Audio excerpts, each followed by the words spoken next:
Paper 2 काव्य प्रकाश में दशम उल्लास का आपके इस पाठ्यक्रम में अलंकार बचा है। और अलंकार किसी भी साहित्य विधा पर अनलंकृति, काव्य प्रकाश के प्रथम उल्लास में कहा भी कि अलंकार हो या न हो फिर भी काव्य कहलाता है, परंतु यहाँ अलंकार के बिना काव्य की शोभादायक नहीं है, शोभाकारक नहीं है। इसलिए कुछ चुनिंद अलंकार निर्धारित किए गए हैं आपकी गुजरात यूनिवर्सिटी द्वारा पाठ्यक्रम में। उनमें से मैं रूपक को आपको समझाने की कोशिश करूँगा। पहले चैप्टर में मैंने, आपने मेरा वीडियो देखा हो तो उसमें अलंकार के संदर्भ में पूरा इंट्रोडक्शन दिया है। अब मैं आपको रूपक के बारे में समझाऊंगा। तद्रूपकुम भेदो ये उपमानो उपमेयो, ये रूपक अलंकार है, परीक्षा में प्राय पूछा जाता है। तद्रूपकम भेदो ये उपमानो उपमेयो, उपमान और उपमेय का जो अभेद आरोप है उसे रूपक अलंकार कहते हैं। उपमान और उपमेय का जो अभेद आरोप है उसे रूपक अलंकार कहते हैं। और एग्जाम्पल दिया है आज इंदुमती का छठे सर्ग रघुवंश का ये श्लोक है जो उदाहरण के रूप में दिया गया है।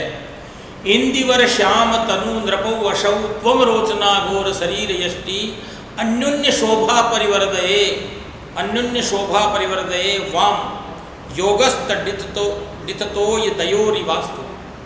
यानी कि वो कह रहा है कि हे इंदुमती, ये पांड्य नरेश नीलकमल के समान श्याम वर्ण वाले हैं और तुम जो है गौरीचंद की तरह गौरी हो, बिजली और बादल की तरह तुम्हारा संगम है, बादल और बिजली की तरह तुम्हारा संगम है और तुम दोनों का ये संबंध परस्पर एक दूसरे के लिए शोभावर्धक है, मनोहारी है।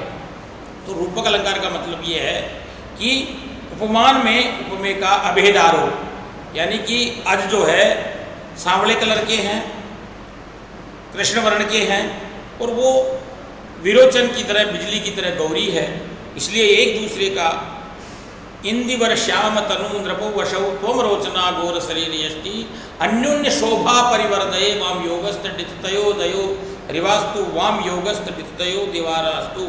हे इंदुमती, ये पांड्य नरेश जो है नीलकमल के समान श्याम वर्ण वाले हैं, तुम गौरीचंद की तरह गौरी हो, बिजली और बादल की तरह तुम दोनों का संबंध परस्पर एक दूसरे के लिए शोभावर्धक होगा।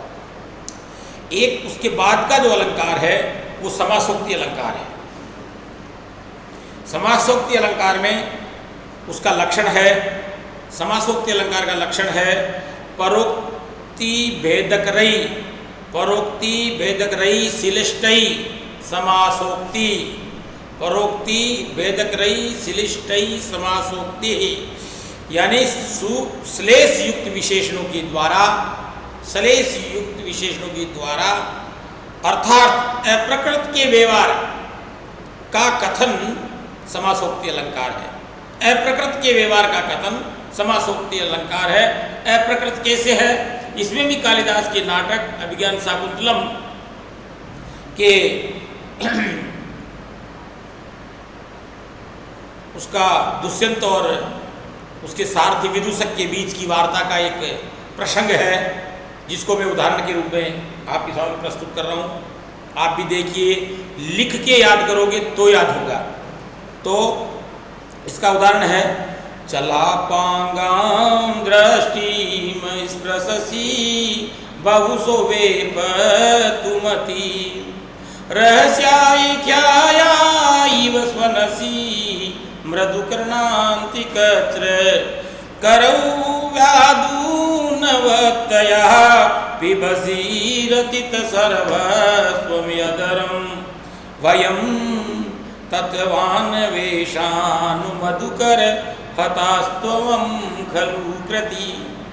हे मधुकर, मधुकर यानी भ्रमर, भ्रमर जो है शकुंतला माँ पेड़ पौधों को पानी पिला रही है, उसी से मैं एक उसके केसों पर आकर के एक भ्रमर जो कृष्ण वर्ण का है वो मंडराता है कि हे मधुकर, चंचल नेत्र प्रांतों वाली तथा भयवश कांपती हुई दृष्टि का बार बार स्पर्श करते हो, अर्थात चुंबन करते हो गोपनीय बात कहने वाले व्यक्ति की तरह कान के समीप जाकर के घूमने वाले तुम मधुर गुंजन करते हो, अर्थात धीरे धीरे गुनगुनाते हो। हाथों को वो आपको हटाने के लिए बार बार इधर उधर जब करती है तो चलाती हुई उसके रतिकाल में सबसे अधिक आस्वाद योग्य अदर का पान करते हो। हम तो तात्विक बातों का पता लगाने के कारण वंचित ही रह गए, किंतु तुम तो वस्तुतः सफल मनोरथ को प्राप्त हो गए हो। देखिए ये क्या है, ये अप्रकृत व्यवहार है, वो भ्रमर है और विदूषक पुरुष है, उधर अभिज्ञान शाकुंतलम नायिका है, लेकिन वो उसके मन की बात को कालिदास किस प्रकार से अप्रकृत भाव से प्रस्तुत करता है कि चला पांगाम दृष्टि, चंचल नेत्रों वाली हे मधुकर, जो है वो मधुकर यानी भ्रमर, हे भ्रमर चला पांगाम दृष्टि, वो जो चंचल नेत्रों प्रांत वाले नेत्रों वाली जो कन्या है, स्पृशि बहुशो वेफत मति, तुम जो है उसकी भयावह कांपती हुई अंगुलियों से वो आपको बार बार हटा रही है। रहस्याय ख्याया, वो रहस्यमयी बात कहने वाले की तरह स्वरसी मृदु कर्णांत की तरह कान के समीप जाके गुंजायमान कर रहे हो। करव यानी हाथों से, द्विवचन है इसलिए करव, एक वचन होता तो कर आता, द्विवचन इसलिए करव, दोनों हाथों से व्याधुन मते वो डरती हुई बार बार हटा रही है। फिर भी पिबसी रतित सर्वस्व मदरम, रतिकाल में सबसे ज्यादा अदृष्टों का पान तुम कर रहे हो, क्योंकि वयम हम तो तात्विक बातों का पता लगाने में ही हतास्तम कलु प्रति मारे गए। यानी कि हम तो ये देखे कि ये ऋषि कन्या है, ये किसकी लड़की है, कौन है, हमने तात्विक बातों का पता लगाया, लेकिन हे भ्रमर तुम जो है निश्चय ही सौभाग्यशाली हो, तुम जो है अपने सफल मनोरथ को प्राप्त हो गए हो। ये विदूषक को जो है दुष्यंत अपनी बात कहता है, कालिदास उस मन की बात को अप्रकृत व्यवहार यानी भ्रमर के माध्यम से समझाता है। दूसरा एक अलंकार में और आपको बता दूं, रूपक है, समासोक्ति है, उसके बाद क्या नाम से एक और आएगा,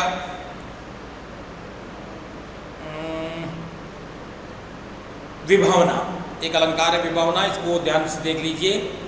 और उसके साथ आप पिछले एग्जाम से यानी कि 2018 के क्वेश्चन पेपर्स को भी देखिए, ओल्ड क्वेश्चन पेपर को। तो इस विभावना का मैं लक्षण दे रहा हूँ आपको। क्रियाया प्रतिषेधे अपि फल व्यक्तिर विभावना, क्रियाया प्रतिषेधे अपि फल व्यक्तिर विभावना, वंशज छंद इसमें अगले जो आएगा उदाहरण उसमें।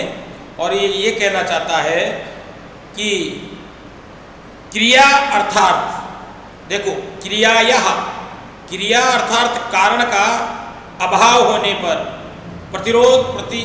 प्रतिषेध होने पर भी फल की उत्पत्ति होने पर विभावना अलंकार होता है। क्रियाया प्रतिषेधे अपि फल व्यक्ति र विभावना, क्रिया अर्थात कारण का अभाव प्रतिषेध होने पर भी फल की उत्पत्ति होने पर विभावना अलंकार कहलाता है। देखिए उदाहरण के लिए एक कालिदास के नाटक में जब 5वें अंक में जब धीवर आता है और वो अंगूठी जब राज दरबार में मिल जाती है तो उस समय अंगूठी को उलाना देता है दुष्यंत, क्योंकि शकुंतला का तिरस्कार कर चुका होता है। तब राजमहल में जब नामाक्षर वो जो अंगूठी मिल जाती है तब उस अंगूठी को कैसे वो उलाना देता है, कैसे प्रतिषेध होता है इस अलंकार का। कतमनुतम बंधुर कोमलांगुलिम करम विहायसी निमग्नम अंबसी अचेतनम नाम गुणम न लक्ष्ये नयेव कसमादवती वदीरिति प्रिया। वो अंगूठी को किस प्रकार से उलाना देता है, तो देखिए कैसे वो प्रतिषेध होने पर भी, क्रिया का प्रतिषेध होने पर, कारण के अभाव में भी, क्रिया के प्रतिषेध और कारण के अभाव में भी फल की प्राप्ति कैसे होती है। कतमनुतम बंधुर कोमलांगुलिम, सुंदर एवं कोमल कोमल अंगुलियों वाले, करम यानी हाथ, उस हाथ को तुम उस कथमन तुम कैसे, कथम यानी कैसे, तुम बंदुर कोमलांगुली, उस सुंदर सुंदर कोमल अंगुली वाली अंगुलियों वाले उस हाथ को, कर्म यानी हाथ को, विहायसी यानी छोड़ करके, निमग्गनम अंबसी, अंबसी यानी जल, निमग्गनम यानी डूबना, अंबसी यानी जल, जल में डूब गई हो, कैसे तुम उस सुंदर सुंदर कोमलांगुली वाले हाथ को छोड़ करके जल में डूब गई थी।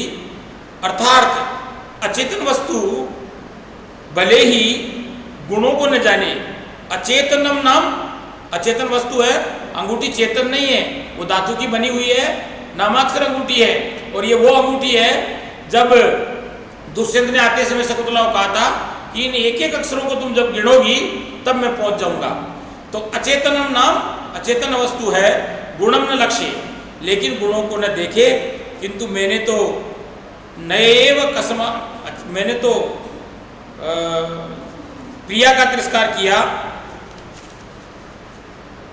शकुंतला का मैंने तो तिरस्कार किया, परंतु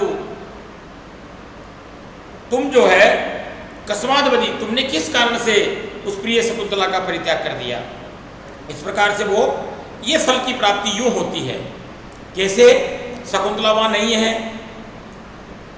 वहां केवल दुष्यंत है, पर राज दरबार में वो अंगूठी जब पहुंच जाती है नामांसर की, तो वो अंगूठी दुष्यंत की होती है, और वो जब अंगूठी और जब दुष्यंत मिल जाते हैं तो समझ लीजिए कि एक शुभ संकेत भी है, और साथ में जो अंगूठी वहां दी थी वो घूम फिर के दुष्यंत के पास पहुंच जाती है। तो यहाँ क्रिया या प्रतिषेध अभी फल व्यक्ति विभावना की बात हुई है। और एक मैं ये सोच रहा था कि तुमको अतिशयोक्ति, या तो थोड़ा सा एक अतिशयोक्ति का मैं एक उदाहरण आपको देता हूँ, सुंदर उदाहरण है, और कई बार वो प्राय परीक्षा में या तो कंपटीशन में इस लोग इसको, इस लक्षण को प्राय पूछ लेते हैं। अतिशयोक्ति है, निगीर्याद्यवशानम तू प्रकृतस्य परेण यत् प्रस्तुतस्य मदनेत्वम यद्यर्थक्तौ च कल्पनम। वो कह रहा है कि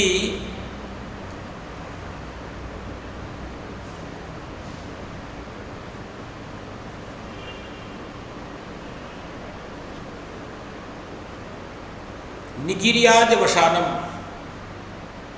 अभवन वस्तु उपमान के द्वारा उपमेय का निगरण करके काल्पनिक का अभेद का निश्चित करके प्रस्तुत का अनन्वय रूप में वर्णन करना, ये अतिशयोक्ति अलंकार है। किसी भी चीज को बड़ा चढ़ा करके कहना, जैसे फॉर एग्जाम्पल अभी कालिदास ने एक अप्सरा को लेके आया है, इतने सुंदर तरीके से अपने शब्दों में उसने बात रखी है, कैसे उसको बड़ा चढ़ा करके वो प्रस्तुत करता है, ये मैं उदाहरण आपको देता हूँ, और इसको आप लिख करके जरूर याद कीजिए ताकि आपको याद हो सके। सौंदर्य भावना है, प्राकृतिक है, कवि की एक सुंदर कल्पना है, और कालिदास का तो तोड़ ही नहीं है, कवियों में कालिदास। तो देखिए, वसंत तिल का इसमें छंद है, जतौ तू मुदीरितम जरौ, जतौ तू मुदीरितम जरौ, उक्ता वसंत तिलका तबजा जगौगे। वसंत तिलका का उदाहरण है, उक्ता वसंत तिलका तबजा जगौगे। अभी देखिए, चित्रे निवेश पर कल्पित सत्वयोगा, रूपोचयन मनसा विधिना कृतानु, स्त्री रत्न सृष्टिर परा प्रतिभाति सा में, धातु विरिभूत्व मनुचिंते वपुसतस्या। सुंदर तरीके से इसको बड़ा चढ़ा करके कालिदास ने प्रस्तुत किया है कि चित्रे निवेश प्रकल्पित सत्वयोगा, प्रजा यानी जो प्रजा का रचयिता है, सृष्टि का रचयिता है ब्रह्मा जी, उनके पास क्या कालिदास कहता है उनको कि क्या आप फ्री थे, क्या आपके पास कोई काम नहीं था, अथवा सृष्टि रचना में तुम्हारा मन नहीं था, इसलिए उस शकुंतला के शरीर का तुमने पुनः पुनः विचार करके। कालिदास के कहने का मतलब ये है कि भगवान ब्रह्मा जी ने शकुंतला को निर्माण में पूरा समय दिया, तो शरीर का जो पुनः पुनः विचार करके तुमने फिर ये शकुंतला का जो है शरीर का निर्माण किया है, वह शकुंतला मुझे ऐसा लगता है कि ब्रह्मा जी के द्वारा चित्रीय निवेश प्रकल्पित सत्व योगा, चित्र जो चित्रकार चित्र बनाता है ना फलक पे रखे, वैसे उन्होंने चित्र फलक पे रखे उसके शरीर का निर्माण किया हो, प्राणों का संचार किया हो, जिसमें प्राणों का संचार कर दिया हो। रूपोचयन मनसा विधिना, विधिना यानी स्वयं ब्रह्मा जी, हाँ, रूपोचयन रूप चयन करने के लिए, मनसा यानी मनुष्य, विधि ने यानी ब्रह्मा जी ने शकुंतला का रूप चयन करने में मनुष्य रूप चयन किया है। कृतानु यानी उसके शरीर का जो निर्माण है उसके लिए पूरा समय दिया है। चित्रे निवेश प्रकल्पित सत्व योगा, और चित्रफलक पर रख करके प्राणों का संचार किया है। अरे स्त्री रत्न सृष्टि परा, स्त्रियों में इस सृष्टि में प्रजापति ने अब तक जितने स्त्री शरीर का निर्माण किया है उसमें सबसे सुंदर शरीर बनाया है तो वो शकुंतला का बनाया है। स्त्री रत्न सृष्टि परा यानी स्त्रियों में रत्न है। प्रतिभाति सा में ऐसा लगता है कि ब्रह्मा जी ने मन से ही सौंदर्य समूह को बनाया है, सौंदर्य का निर्माण किया है। धातु विभुत्व, अरे धातुओं में भी एक विलक्षण है, और स्त्रियों में भी स्त्री विभु मनुचित है, और स्त्रियों में भी स्त्री रत्न है। इस प्रकार की रचना प्रतीत होती है। तो आप देखो जितने भी फॉर एग्जाम्पल्स हैं, उदाहरण हैं, लक्षण हैं, उनको आप बहुत ही सुंदर तरीके से लिख करके याद कीजिए। ओके, धन्यवाद।